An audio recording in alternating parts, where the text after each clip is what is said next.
अस्सलाम वालेकुम नाज़रीन, मुअम्मर कज़ाफ़ी में तो फिर हाजिर है नया दौर के प्लेटफॉर्म से। नाज़रीन, हमारे बड़े ही प्यारे गेस्ट खुरम पाशा साहब हमारे साथ मौजूद है। अस्सलाम वालेकुम खुरम भाई, क्या हाल है आपका? जी वालेकुम सलाम। आप सुनाए, ठीक है। मैं बिल्कुल ठीक। अच्छा खुरम भाई, हमने देखा पहला तो ये कि ये जो अभी केस बना है, जो रज़ा डार के हवाले से बहुत सारी चीज़ें हैं। बेसिकली ये असल केस क्या है और क्या मामलात हैं? और दूसरी जो जानिब अब जाएँ तो वो ये है कि हम देखते हैं कि कोई गरीब का केस होता है, कोई वैसे जो कोई गलियों वाले इस तरह के लोग नज़र आते हैं तो CCD, full fry, half fry का एक पूरा ट्रेंड चला हुआ है। लेकिन अभी जैसे ही ये एक बड़े शख्सियत का केस आया जिसमें प्रॉपर रेप का एक जो चीज़ें करवाई हैं वो साबित हो गई हैं। बहुत सारी चीज़ें हैं जो हकीकत में मुबनी चीज़ें सामने आ गई हैं। तो अब वो half fry, full fry, CCD ये तमाम चीज़ें कहाँ पर है सर? तो भाई सीसीडी है आम लोगों के लिए, लोगों के लिए, तगड़े लोगों के लिए थोड़ी बनी हुई है। और कल जो डीआईजी ऑपरेशन लाहौर फैसल काम की जो प्रेस कॉन्फ्रेंस हुई है, उसमें उन्होंने वाज़ह तौर पे कहा है कि ये केस सीसीडी के हवाले नहीं किया जाएगा। इस केस की तफ्तीश लाहौर पुलिस ही करेगी। तो वहां से ही आपको अंदाजा हो जाना चाहिए, क्योंकि बहुत लोगों की एक बड़ी खासी तादाद जो इतना अरसा से देख रही है सीसीडी ऐसे मामला। इवन दैट के अगर आप देखते हैं कि कोई राह जाती खातून को कोई उबाश नौजवान छेड़ देता है, अक्सर सीसीटीवी फुटेजेस भी आपने देखी होंगी, तो वो जैसे ही पकड़ा जाता है तो उसका हाफ फ्राई हो जाता है। अब रेप के मुकाबले में ये जुर्म इतना बड़ा नहीं है कि जो अगर राह जाती खातून को छेड़ दिया है तो गलत है, लेकिन रेप के मुकाबले में एक बहुत छोटा जुर्म है। तो जब उस छोटे जुर्म में सीसीडी इतनी मुतहर्रिक हो जाती है, तो आज सीसीडी बेबस हो चुकी है। सीसीडी तगड़ी शख्सियत के सामने बेबस है, पुलिस बेबस है। और इसमें यूं तो बहुत सारी तफसीलात आ गई हुई हैं, लेकिन अगर आप ओवरऑल देखें, इसमें जो सबसे बड़ी बात है कि जो पूरी दुनिया में पाकिस्तान का एक इमेज तबाह हुआ इस हवाले से। बाहर जो लोग बैठे हैं वो पहले ही पाकिस्तान में ला इधर की सूरत हाल पे अपनी तशवीश का इजहार करते हैं। और दूसरी जानब एक और जो चेहरा लाहौर पुलिस का भी बेनकाब हुआ। वो क्या हुआ कि जो दावे किए गए कि 2 घंटे में हमने उन गैर मुल्की खवातीन को कैसे बरामद किया है, पूरी एक स्टोरी बनाई गई, वो सारी झूठी निकल आई। तो इस हवाले से कि उन खवातीन ने तो गाड़ी में से खुद छलांग लगाकर भागकर अपनी जानें बचाई, अपने आप को आजाद करवाया मुलजम अली डार से। तो वो पुलिस ने कहाँ पे छापे मार के उनको बरामद किया था? वो एक उनके दावे की नफी हो गई।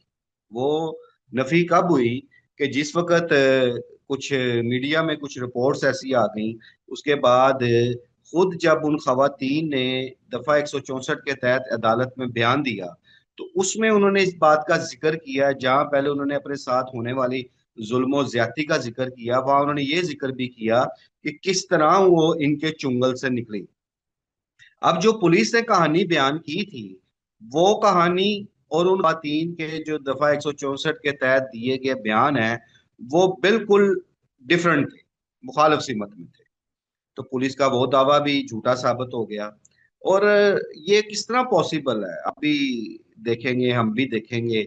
और मुझे तो लगता है आने वाले वक्त में जिस तरह शोर बरपा है हर तरफ, इस वक्त गैर मुल्की खवातीन के साथ होने वाली जुल्म ज्यादती का जिक्र हो रहा है, तो चंद दिनों में ये भी ठंडा पड़ जाएगा। आज कहाँ है वो अनमोल पिंकी का सा, आज कहाँ है वो साकिब चद्दर और मोमना लाल का किस्सा? वो सब माजी का हिस्सा पाते हैं, चाहे शोर मचता है उसके बाद खामोशी हो जाती है। सो इस केस में भी सही होगा, आज शोर है, कल खामोशी हो जाएगी। वो खवातीन अपने मुंह में जा चुकी हैं, उन्होंने दोबारा केस की पैरवी नहीं करनी, वो अपना मेडिकल करके अपने चाहिए। दूसरा जो इस केस में एक बहुत बड़ा एक फॉल्ट भी नजर आ रहा है कि जो एफआईआर दर्ज की गई है, उस एफआईआर में गवाहान का कोई जिक्र नहीं है। और कल का अगर ये केस ट्रायल में जाता है, तो इस केस में गवाही कौन देगा? मदइया खवातीन तो खुद मौजूद नहीं होंगी, ना गवाहान मौजूद होंगे। तो इसका फायदा अल्टीमेटली मुल्जमान को मिलेगा। और मुल्जमान वैसे भी आपको पता है बासर है। और जब जुडिशल, अभी तो वो जिस्मानी रिमांड पे है, अगली तारीख पर हो सकता है जुडिशल रिमांड पर जेल भिजवा दिया जाए, जेलों में भी उनको वीआईपी प्रोटोकॉल मिल जाना है। तो वो बात फिर वही है कि जो हमारे यहाँ इंसाफ का तराजू है वो गरीब के लिए और अमीर के लिए मुख्तलिफ है। उसका अंदाजा आप यहाँ से लगा लें कि इतना बड़ा ये इवेंट, इतना बड़ा ये वकूआ हो गया जिसने पूरी दुनिया में पाकिस्तान का इमेज खराब कर दिया। इतना बड़ा वकूआ होने के बावजूद भी सीसीडी मुतहरिक नहीं हो सकी। और आज एक अब तो लोग ये कहने लग गए हैं कि जो लगता ये है कि वो अल्फाज ऐसे हैं, चले वो मैं नहीं अब कह सकता, बड़े सख्त अल्फाज हो जाएंगे, लेकिन बहरहाल मुख्तसर ये है कि सीसीडी बेबस है, क्योंकि सीसीडी इतने तगड़ी फैमिली के मुल्जमान के खिलाफ कुछ नहीं कर सकते। बिल्कुल, बिल्कुल। अच्छा, दूसरा, असल में ये वाक़या शुरू कहाँ से हुआ? बेसिक ये मामला है क्या था? क्यों, क्या वो उनको जो वो गैर मुल्की ख़वातीन थी, उनको सिर्फ़ जिनसी जो ख़्वाहिश है, उसी को पूरा करने के लिए बुलाया गया? क्या मामला क्या था असल में पीछे से? देखें, ये मामला एक्चुअली था लेन देन का, क्रिप्टो करेंसी के कारोबार का था। और वो जो खातून थी वो भी यही काम करती थी, क्रिप्टो करेंसी का। और अली डार के साथ उनके पहले भी माली मामलात का लेन देन चल रहा था। और इसी जमन में उन्होंने इसे पाकिस्तान बुलाया था कि यहाँ से हम मजीद इन्वेस्टर आपको देते हैं। सर, वो रज़ा और ये डार भी, थे, आई थिंक सो। रज़ा डार ने बुलाया था, रज़ा सॉरी, डार ने, अली डार। रजा हाँ। डार, रजा डार ने इनको पाकिस्तान बुलाया था, उनके वीजे का एहतमाम किया था, उन्हें एयरपोर्ट से रिसीव किया, उन्हें घुमाया फिराया भी, क्योंकि जब वो इस्लामाबाद एयरपोर्ट आई हैं तो उन्हें इस्लामाबाद में रखा गया, फिर मरी और नथिया गली भी ले जाया गया था। उसके बाद इन्हें लाहौर में लाया गया। चूंकि ये सुनने में आ रहा है कि रजा डार का इनसे कोई माली लेन देन था क्रिप्टो करेंसी के हवाले से, और वो इनका एक इख्तलाफ था, और उन्होंने रिकवरी करने के लिए ही इनको यहाँ पे बुलाया था, ताकि यहाँ बुला के, हम लोग तो हुक्मरान हैं, हम लोग तो यहाँ पे बासर हैं, बैरून मुल्क हम कुछ नहीं कर सकते, तो यहाँ ही उन्हें बुलाकर इनसे अपनी रिकवरी की जाए। और उसका सबूत ये भी है कि उन खवातीन के जो वैलिड अकाउंट थे वहां से अमाउंट भी ट्रांसफर की गई। और इस दौरान इन्होंने कोई ऐसे, जिसे आप कह लें कि गुंडों की सर्विसेज भी हासिल कर रखी थी, जिन्होंने उन्हें अपनी कैद में रखा हुआ था या फिर बाजार में रखा हुआ था डिफेंस के घर में। और उस दौरान ही उन्होंने इन्हें ज्यादती का निशाना भी बनाया। असल मामला क्रिप्टो करेंसी का है, क्रिप्टो करेंसी से शुरू हुआ है और वो इख्तिताम हुआ है जुल्म और ज्यादती। और जो कुछ फिर हुआ वो आपके सामने है, और उन खवातीन के बयान में भी है, उस एफआईआर में भी है। अब एफआईआर में कई ऐसे अल्फाज हैं जिन्हें मुनासिब नहीं है कि हम यहाँ पे उनका तस्करा भी करें, लेकिन मैं यही कहूंगा कि खासा हीनियस क्राइम ये हुआ है। अच्छा खुरम भाई, दूसरा इसके साथ साथ हमने देखा कि बहुत सारी चीजें हुई। अब तो लोग तो बड़ा सीसीडी को जिसे कहें कि तनकीद कर रहे हैं, और बहुत सारा सीसीडी ने जो एक अपना हवा बनाया हुआ था कि वो तो जो टीपू ट्रका वाली लड़ाई के जो टीफी भट्ट साहब हैं, अगर उनको नहीं छोड़ा और इस तरह के मामलात हुए हैं, और सीसीडी ने तो अपना एक बड़ा ऑरा बनाया हुआ था, तो वो कहां पर जाएगा? वो तमाम चीजें कहां पर जाएंगी? इस तरह टीफी भट्ट साहब भी तो एक बड़े खानदान और एक अच्छी उनकी एक वो चीजें थी, तो उनको तो नहीं छोड़ा, लेकिन यहां आकर क्यों सीसीडी थक गई है और सीसीडी के जिसे कहेंगे हालात नाजुक लग रहे हैं? देखें, अभी अगर आप ये मिसाल दे रहे हैं तीफी भट्ट की, तो तीफी भट्ट का अगर आप डार फैमिली से मुआवजा करें तो तीफी भट्ट उनके मुकाबले में तो कमजोर आदमी थे। डार फैमिली का जो असर रसूख है, और सबसे बड़ी बात, इस वक्त वो हुक्मरान जमात का हिस्सा हैं। वफाक में वो लोग खुद बैठे हैं, पंजाब में वो लोग खुद बैठे हुए हैं, और इन्हीं चीज़ों का तो रजा डार ने फायदा उठाया। मैं यहाँ जरूर कहूंगा ये बात कि इसमें हमारे नायब वजीर आजम इसहाक डार का तो कोई कसूर नहीं है। उन्हें तो नहीं पता कि उनका जो बच्चा है वो क्या ये हरकतें कर रहा है। और डेफिनेटली यहाँ पे वालदैन को नहीं पता होता कि उनका बेटा बाहर क्या कर रहा है। ये एक नॉर्मल प्रैक्टिस है। तो इसमें इसहाक डार का मैं नहीं समझता कि कोई कसूर होगा, लेकिन ये तो जरूर है कि बच्चे ने उनकी जो ताकत है, उनका जो असर रसूख है, उनका इक़्तिदार में होने का फायदा रजा डार ने पूरा उठाया है। कि रजा डार को पता है कि मामू मेरे इस वक्त गवर्नमेंट ऑफ पंजाब में है, वफाक में भी हम हैं, सूबे में भी हम हैं, तो हमारे खिलाफ तो कुछ होगा नहीं। अब वक्ती तौर पे तो चूंकि इसमें अब एम्बेसीज भी इन्वॉल्व हो गई उन कंट्रीज की, तो आपको ये भी एक चीज सामने आई होगी कि जिस वक्त 164 का बयान हुआ है, तो वहाँ उनकी एम्बेसी की जो एक कौंसल कौंसल जनरल थी, वो भी मौके पे मौजूद थी। इट्स मीन कि एम्बेसी भी एक्टिव है। अब इसमें आप कहें कि सीसीडी इतने तगड़े खानदान पर हाथ डाल दे जो हुक्मरान जमात हो, वो बात तो यही है कि सीसीडी को जिन्होंने बनाया है, सीसीडी उन पर ही हाथ क्यों डालेगी। हम्म। मुख्तसर मतलब शॉर्ट सी बात है कि जिन लोगों ने सीसीडी को बनाया, जो लोग सीसीडी को लेके आए, जिनकी छतर छांव तले सीसीडी पल भर रही है, सीसीडी उनको तो हाथ नहीं डालेगी। जी सर। अच्छा सर, दूसरा जिस तरह मरियम नवाज ने, हमने देखा कि बड़े बोल्ड स्टेप लिए, माजी में बड़ी बोल्ड चीजें हुई, तो क्या वो क्या इस चीज को किस तरह लेके चलेंगी वो इसको कि, क्योंकि अगर ये रजा डार बचते हैं तो ये तो पूरी पंजाब गवर्नमेंट, सीसीडी, तमाम इदारे, फिर मौजूदा गवर्नमेंट, उन पर एक धब्बा रह जाएगा। कल को सीसीडी किसी के खिलाफ ऑपरेशन करेगी, अवाम पहले साथ देती थी, अवाम इनका एक पॉजिटिव समझती थी कि इन्होंने गुंडों को खत्म किया, इन्होंने इस तरह के हरासमेंट के केसेस को कम किया। लेकिन जैसे ही बात इनकी आई, अपनी इस खानदान की बात आई, जिस पर ऑलरेडी नवाज फैमिली पे बड़ी तनकीद होती है, और इस पे बात आई, तो ये कानून बदल गए, चीजें बदल गई। ये तो पंजाब गवर्नमेंट मरियम नवाज के लिए बड़ा सुर्खी का बाइस बनेगी, माजी में भी, फ्यूचर सर में भी। बन रही है। ये आपका क्या ख्याल है कि, मैं फ्यूचर नहीं, मैं तो भी हाल की भी बात करता हूँ। हाँ, अभी भी गवर्नमेंट को तनकीद का निशाना बनाया जा रहा है, सीसीडी को तनकीद का निशाना बनाया जा रहा है। और ये बड़ा इम्तिहान है हुक्मरानों के लिए, ये बड़ा इम्तिहान है सीसीडी के लिए। ये इम्तिहान हमारे मुल्क का भी है, हमारी मुल्क की का इम्तिहान है।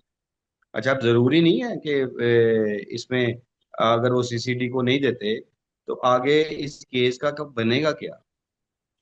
अब ये भी तो दुनिया को बताना है ना कि हमारे मुल्क में अगर हीनियस क्राइम हुआ था तो अब फिर उनके मुल्जमान के साथ क्या सलूक किया गया। लेकिन यहाँ कानूनी तौर पे उनको क्या सजा मिली। अभी तो जाहिर है एक केस का प्रोसीजर चलेगा, और उसके बाद जाकर कहीं इस इनका तयन होगा कि इनका साथ क्या सलूक होना है कानूनी तौर पे।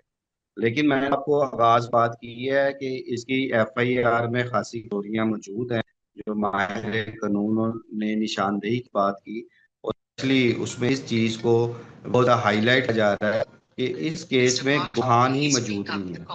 अच्छा सर, डीआईजी को क्या जरूरत पेश आई कि उसे इस केस में प्रेस कॉन्फ्रेंस करनी पड़ी? वैसे तो नॉर्मल रूटीन में होता है कि हम नहीं देखते कि प्रेस कॉन्फ्रेंस करनी पड़े, और उनको बकायदा आके कहना पड़े मीडिया पे कि हम ये केस पंजाब पुलिस देखेगी, सीसीडी नहीं देखेगी। तो क्या जरूरत पेश आई? सर देखें, जो हाईलाइट मामलात होते हैं उनमें अमूमन पुलिस हकाम प्रेस कॉन्फ्रेंसेस करते हैं। और हमारे यहाँ अभी कुछ अर्सा से ये देखा जा रहा है कि पुलिस उसी वक्त प्रेस कॉन्फ्रेंस करती है जब वो डिफेंसिंग पोजीशन में आ जाती है। आपने देखा होगा कि चिकवाल वाला मामला हुआ, जिसमें ऑस्ट्रेलवी नज़ाद एक मासूम बच्ची सीसीडी की फायरिंग का निशाना बनी। तो ऊपर तले दो तीन प्रेस कॉन्फ्रेंसेस हुई, जिसमें पहले तो सीसीडी के अफसरान ने की, उसके बाद खुद आईजी पंजाब और सीसीडी के एडिशनल आईजी सुहेल जफर चट्टा, उन्हें प्रेस कॉन्फ्रेंस करना पड़ी। और ये दोनों प्रेस कॉन्फ्रेंसेस जो हुई वो डिफेंसिंग हुई। उससे पहले सरगोदा में एक फैसल शफकत भट्टी नामी शख्स को जब सीसीडी ने उसके अंजाम तक पहुंचाया था, तो तब भी जो आर ओ लाहौर थे, आफ्ताब फुलरमान, तो उन्होंने प्रेस कॉन्फ्रेंस की थी, वो भी एक डिफेंसिंग प्रेस कॉन्फ्रेंस थी। तो कल भी जो प्रेस कॉन्फ्रेंस थी जो डीआईजी की तरफ से की गई, अगर वो बदमजगी का शिकार ना होती और हमारे साफी भाई थोड़ा हौसले का मुजाहरा करते क्राइम रिपोर्टर से, और वो टू द पॉइंट बात करते, इस केस के हवाले से पुलिस की जो खामियां थी उन पर बात करते, उनकी कमजोरियों पर बात करते, उसके अलावा जो झूठे दावे पुलिस की तरफ से किए गए थे उन पर बात करते, तो शायद वो डीआईजी को खामोश रहने पर मजबूर कर देते। क्योंकि डीआईजी तो खुद अब डिफेंसिंग के तौर पर सामने आए थे ना। लेकिन वो बदकिस्मती से बदमजगी पैदा हो गई, तो जो नताइज हासिल करने चाहिए थे प्रेस कॉन्फ्रेंस से, मैं समझता हूँ वो हासिल नहीं कर सके। हम लोग अपने असल इशू से हट गए थे। तो कल की प्रेस कॉन्फ्रेंस भी होनी चाहिए थी, उसमें तफसीलात बतानी चाहिए थी, क्योंकि काफ़ी सारे अबहाम थे पुलिस पहले कुछ कहती थी, बाद में कुछ कहा गया, सामने कुछ आ गया, मीडिया रिपोर्ट्स क्या कहती थी। तो उस केस के हवाले से ब्रीफ तो करना ही था उन्होंने। लेकिन वह जाहिर है, अब जो डीआईजी हैं लाहौर, फैसल कामरान, ये बात किसी से ढकी छुपी नहीं कि वो हुक्मरानों के कितने चहेते हैं, कितने ख़ास हैं, और उनके क्या हुक्मरानों के साथ ताल्लुकात हैं। तो उन्होंने तो एक तरह का डिफेंस तो हुक्मरानों को करना था ना, क्योंकि डार फैमिली का ताल्लुक हुक्मरान जमात से है।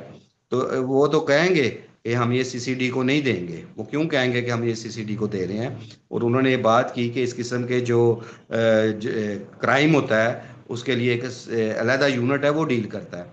तो अगर उस यूनिट ने ये रेप के मामलात को डील करना है, तो जो इससे पहले सीसीडी रेप के मामलात को या किसी खातून को छेड़ने के मामलात को डील करती आ रही है, तो वो फिर क्या है? फिर उसकी भी बिल्कुल वजाहत बिल्कुल। करनी चाहिए थी। ये बात वहां होनी चाहिए थी, लेकिन ये चूंकि बदमज़गी हो गई थी, तो ये बातें नहीं हो सकी। लेकिन ओवरऑल जो सूरत हाल है, आप भी देख रहे हैं, हम भी देख रहे हैं, एक अमूमी जो तासर इस वक्त जा रहा है, वो हुक्मरानों को तनकीद का निशाना बनाया जा रहा है। लाहौर पुलिस के करदार को तनकीद का निशाना बनाया जा रहा है, सीसीडी के करदार को तनकीद का निशाना बनाया जा रहा है। तो ये जो चीज़ें इस वक्त बैक वक्त चल रही हैं, ये कोई गैर मामूली चीज़ें नहीं हैं, क्योंकि इस वक्त मामला इंटरनेशनल सतह पर डिस्कस किया जा रहा है। तो उसमें ये इनके लिए एक इम्तिहान है, इनके लिए एक टेस्ट केस है। अब देखते हैं इस टेस्ट केस में ये किस हद तक कामयाब होते हैं। बिल्कुल बिल्कुल नाज़रीन, जिस तरह खुरम पाशा साहब हमारे साथ मौजूद हैं, ये एक जिसे कहें कि पंजाब गवर्नमेंट के लिए बड़ा चैलेंज है। सीसीडी की जो एक पूरा एक जिसे कहें कि नैरेटिव बनाया गया कि वाकई वो तो इस तरह की एक पुलिसिंग सिस्टम है कि जिससे कोई भी नहीं बच सकता, चाहे अमीर हो गरीब हो। और तीफी भट्ट जैसे जो शख्सियात हैं उनका जिसे कहीं मुबैना तौर पर इनकाउंटर या उनके साथ जो पुलिस मुकाबले जिस तरह करके उनको मारा गया, उससे ये साबित किया गया कि सीसीडी इन चीजों को नहीं समझेगी, नहीं देखेगी कि आप क्या हैं, आप कितने बड़े बदमाश हैं, आपके पास कितना है। लेकिन वो तमाम चीजें जब ये मौजूदा जो नवाज फैमिली है, इसहाक डार फैमिली है, जब ये चीज डायरेक्ट इन तक आई, तो सीसीडी को हमने देख रहे हैं किस तरह लाचार और बेबस का शिकार है। लेकिन यही अगर मामला किसी गली मोहल्ले में किसी और चीज पे होता, तो सीसीडी का हमें हाफ फ्राई फुल फ्राई की चीजें भी नजर आती है, हम तारीफ भी करते हैं, ये तमाम चीजें हैं। लेकिन ये इंतहाई अफसोसनाक पाकिस्तान के निज़ाम के अंदर चीजें आ चुकी हैं, जिसमें कुछ खानदान अपने आप को अनटचेबल समझते हैं और उनको कोई कुछ नहीं कह सकता, कोई उनको हाथ नहीं लगा सकता।